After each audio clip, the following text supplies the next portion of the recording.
Masikoma mozechi ndira kuziva kuti matiri munomu ndo munyika yedu checheyo kana kuti takatorasika because namwe chanyanya muri kuona zvitu kusangana nazvo izvi zvikurara nenzara cheche hatina kurasika. Mbana tara mfana nita chaizvo chaizvo kozi tinganotarisa airtime chaiyo CC Telkom MTN Enet tara kuti isusu tinekumba kuti tosaka makaza kuti tine South Africa kune America kune chichi kune Zimbabwe tara kuti titage wano kumba kwedu chaiwo tiri mu South Africa mo togona kunge takabererwa muno mu South Africa tisiri wemuno sei tichinzi mafore Mukoma isiso ngatitage nyika yedu kutangira kupi manje chokwadi mukoma ka zvakumeka sense manje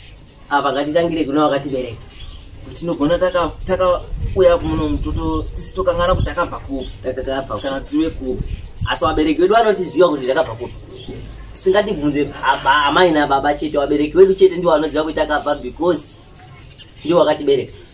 siwo vanozoziva wabereki wavo togona kuishaiwa nyika yedu because nyika yedu ikangofanana neairtime easyload inongopinda kwese MTN Vodacom saka easyload nyika yedu tokwanisa tiri easyload ndopinda kwese mukoma zvokutora mufana waka